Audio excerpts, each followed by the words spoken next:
Are you twins? We get asked that every day. And yes, we are twins.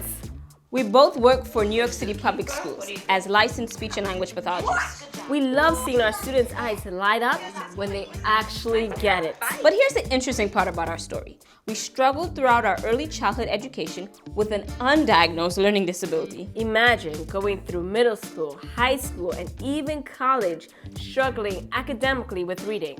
We don't have to imagine. As kids, finding books about characters that look like us, dress like us, and even played like us is what got us through. That was the game changer that motivated us to read even more. That's why we started Shenelle and Gennelle, where book talk meets culture. Besides, what's better than unpacking your favorite stories with your best friend? Nothing. Girl, you know we unpack more than just books. Yeah, you're right. Miles Morales is the Black Superman. He's a character. Spiderman. Wrong. Wait. Let's hold up. Take it again. Okay. Miles Morales is the Black Spiderman. Don't get your superheroes I know. confused. Okay? He's the Black Like, Spiderman. that's totally Yes, different. he's the Black Spiderman. And what makes him interesting is Miles Morales is not your average superhero because he doesn't fight crime. Yeah. And I think that's what I like about Miles Morales. Like, Yeah, it has more to do, I feel like, with his identity and him discovering like who he is as a person.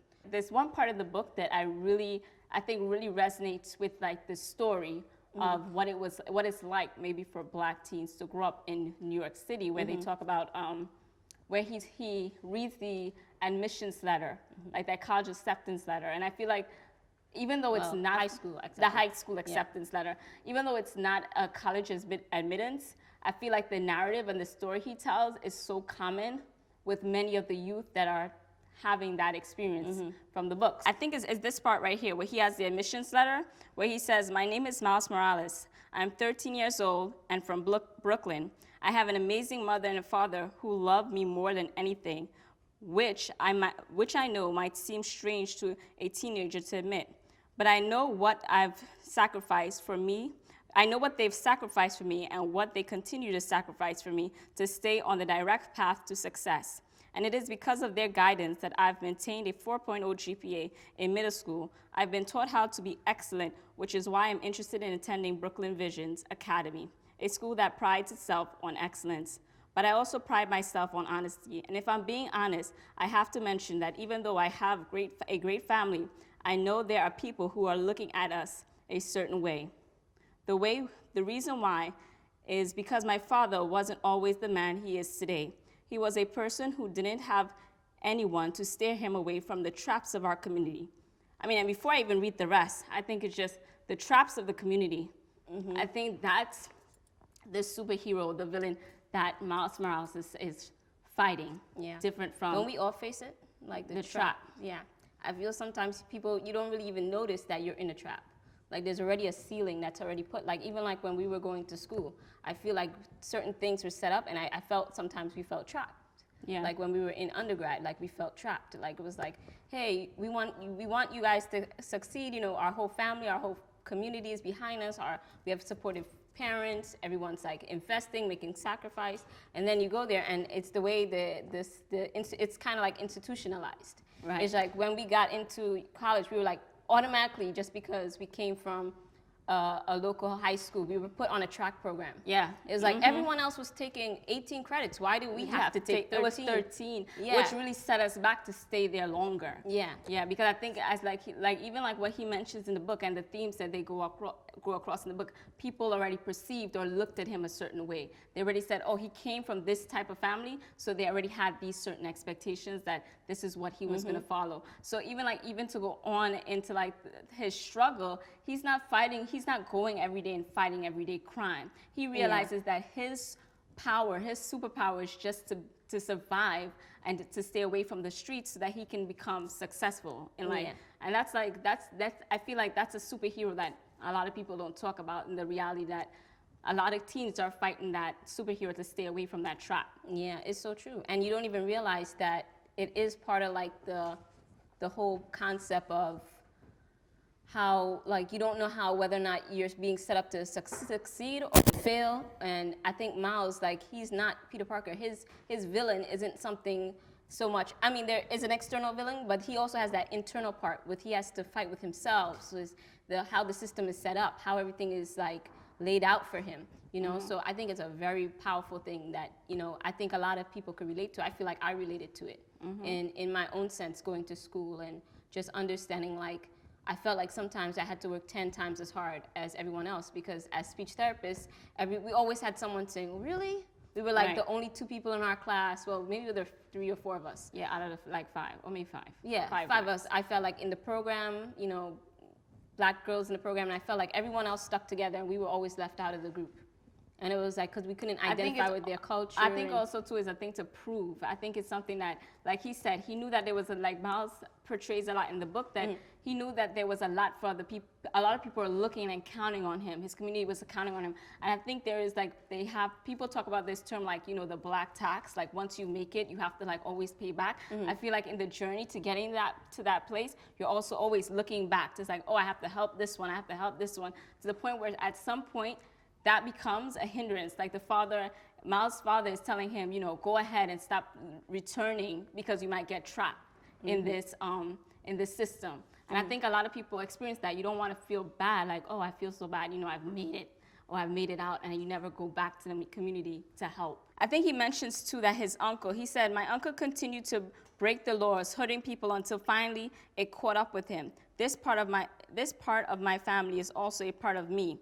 The same fearlessness that led me to crime is what leads me to excellence. And my goal, if you give me the honor to attend Brooklyn Visions Academy, is to continue to prove that I believe it's not just about where we're from, but where we are going. I think that's a lot of people's narrative. It's like you want to leave that past. Like, it's not from where I'm from or what obstacle I face, but where the future is going. Where am I going in the future? Yeah, you know what I like too, that they're not telling you like to get rid of who you are. Because I feel like sometimes, unfortunately, in the black community, when you get to a certain place, people say, oh, wow, you're whitewashed. You know, like you just got like, oh, she's arrived. So she thinks that she's ahead of us. And I don't think, you know, he said it's not like only like, I think he said it's not only, he mentioned something like it's not only who I am in the past, but where I'm also going. Like, I think that it's both of two. You can't get rid of who you are and create a whole new identity and a whole new world because your status or your influence has moved to a different arena, you know? So I feel like that's something to really to take hold of. And I think sometimes we lose that.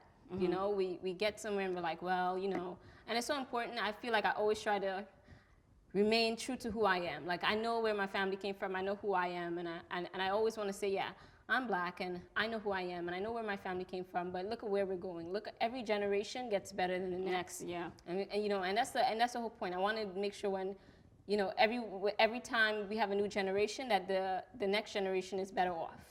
You know, that we can start building legacy around something positive. Right. And not always maintaining the same narrative over and over again. And I think that's what Miles is trying to do. And it's interesting that in Eve, like we were saying, his superhero not being an actual villain, but being more of a system, it takes me back, like, even the author made a very good analogy of how the school system was literally a pipeline to prison.